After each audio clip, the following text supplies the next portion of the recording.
guy we have on the line right now has played an awful lot of those games. Well, not a lot of them, all of them who were being vacated from the time that he was there. Michael Robinson, former quarterback and running back for Penn State. You may remember back in 2005, had a phenomenal year, Big Ten Player of the Year. He was a Heisman finalist, now playing in his 7th year in the NFL with the Seattle Seahawks.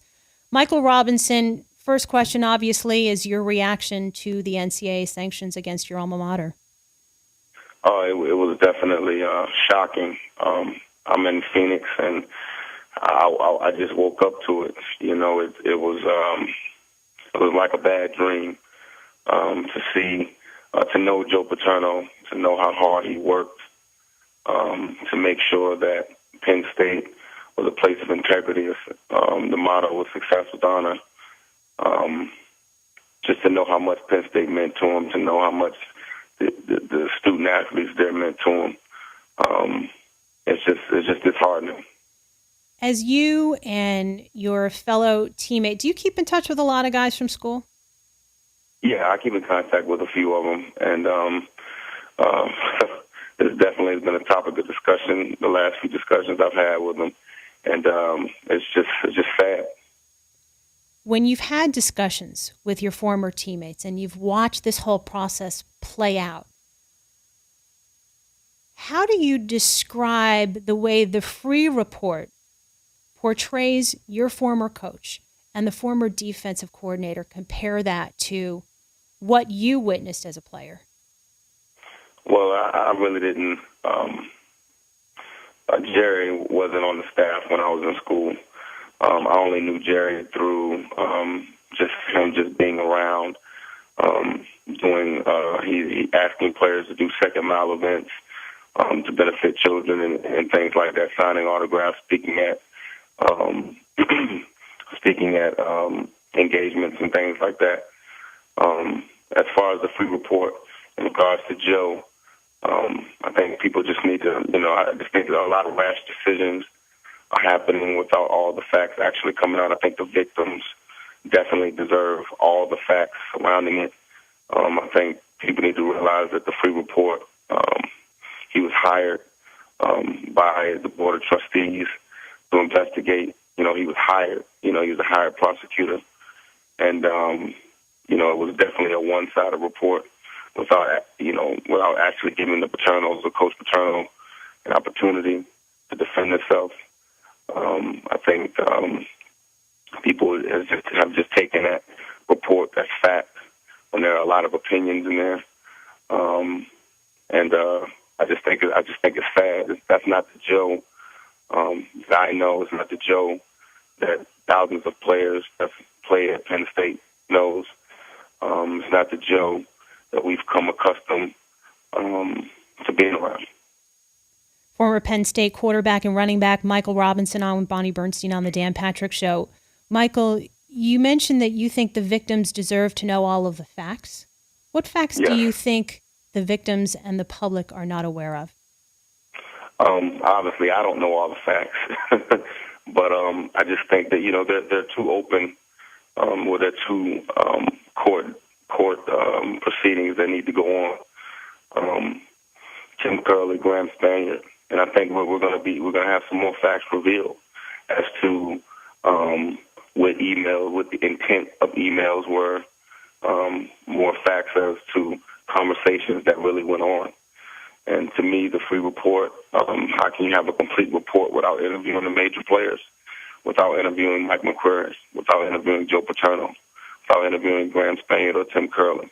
How can that report really have all the facts without interviewing for the major players in this whole scenario? Michael, Jerry had retired in 1998, so he wasn't on the coaching staff, but it's been pretty well documented. He spent a lot of time around the football program. What do you recall? How frequently did you see him, and was he with kids a lot? Talk to me about what his presence was like during your time there. Well, whenever I would see him, he would just be, wandering around the football building, kind of saying hi to people and things like that. Whenever I did see him with a kid, it was always, bringing him out to practice and, I guess the kid would be at risk, and guys shake his hand and things like shake the kid's hands and things like that. But as far as really being in football meetings and actually being on the football field every day and things like that, I mean, you rarely ever saw Jerry. You would see him in the weight room every so often working out, but that would be about it. Unless he was asking you to speak at an event or do something regarding the Second Mile Foundation. So, he was there. I think when people use the phrase still being around the program, they assume that, he was always, in meetings, really, really engaged with the players and things like that. From my experience, he really wasn't. You just would see him around the building ever so often. What was his reputation like? Jerry's reputation, cool guy, very personable, even though whenever I had interactions with him, it was a little weird, looking back on it. I didn't think he was very sociable. He would kind of, ask you to, sign some cards or something like that, and then there would just be a weird silence. I was like, well, I guess, he didn't recruit me. We don't really know each other, so what is there to talk about, Is that what was weird about it, or did you get any sort of weird vibe, I guess, for lack of a better term? I guess that was the extent of being weird about it. I guess now knowing what I do know, knowing with his trial, when what came out of his trial, him being convicted on all those counts. I guess looking back with hindsight, you can say it was just very, very weird. But at the time, no, it's just like okay. We don't have anything else to talk about. I can move on, you can move on. One of those type of deals. Former Penn State quarterback, running back Michael Robinson. Any rumors at all about what we've ultimately learned about Jerry Sandusky? Absolutely not. Really? Absolutely not. I mean, you just had no idea. I mean, even I was fortunate enough to speak to Joe.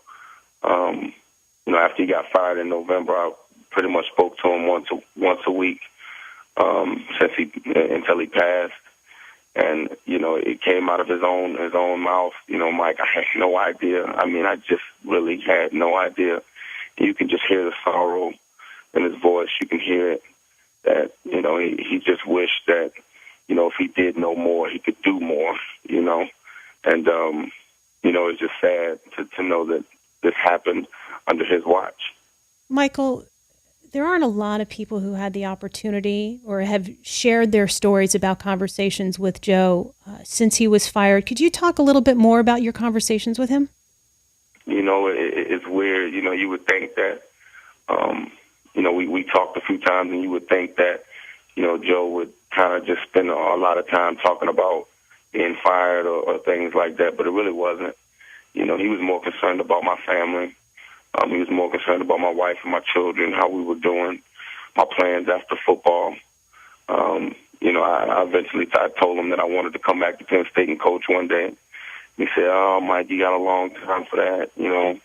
Continue to play your career. Be great at it." He wanted to talk more about me. I expressed to him how much he has done for me in my life and done for a lot of my friends that's played there. And he didn't even want to talk about that. He just wanted to keep the conversation on my family and how we were doing. You can tell he was definitely saddened about the whole situation. I know it's cliche, but to me, Coach Paterno definitely, died of a broken heart. I mean, I know cancer was the official medical diagnosis, but he was definitely saddened by this whole situation. With the sanctions coming down on your alma mater now, you've talked about wanting to go back and coach. Is that something you think you'd still want to do? Absolutely. One day, that would be my dream job, to go back to State College and revive the football program. I really think Coach O'Brien has a task on his hands, and I saw the statement that he released this morning, and I think he's going to do a great job. I hope those players, I really, really do hope those players stick with the program. I know it's going to be hard. I know it's going to be a lot of people at them, and and trying to get them to go to other programs. But the reason why we all went to Penn State, because it was something different about Penn State. It was a family, great university, great academics, and they have a great coaching staff there. And for the lucky few that will have the opportunity to go to the National Football League, Coach O'Brien and that football staff will definitely have those guys ready. With your relationship and the relationship that so many of the players have with Joe Paterno and the statue coming down, what's been the response that you've heard from your fellow teammates? At first it was a little outrage. We were all upset. Again, I can't speak for everybody, but just myself and my close group of guys that I still talk to, it was outrage. First and foremost, because of we just thought that the decision was a little too fast, without actually letting Graham Spaniard and Tim Curley's trials play out. Just to gather all the facts. I think, again, I can't stress enough how I think the victims deserve to know all the facts, first and foremost. And obviously the Penn State community and the Paterno family they deserve to know all the facts. But it was a little outrage. Do you think it would affect donations, Michael? You think some of your fellow teammates who have given back with the way Paterno was portrayed from the Free Report, the way the university acted quickly and fired him as soon as Sandusky was arrested, how do you think that will affect the relationship, whether it's personal relationships returning to the school, giving financially will be impacted by some of the decisions? I think it's going to impact it greatly. This upcoming year, even myself, I was definitely thinking about giving some donations back and things like that. But that probably won't happen unless I can direct it toward the Paterno Library. It's just, I think it's going to greatly affect the school in that regard. I think that with the respect to the 4 new Board of Trustee members, if you're going to put some blame going around the leaders of Penn State, I guess the old Board of Trustees, they need to have some of that blame also. I just think decisions are happening too fast without gathering all the facts.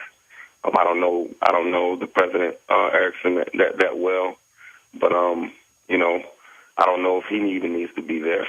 I just think things are happening way too fast without gathering all the facts.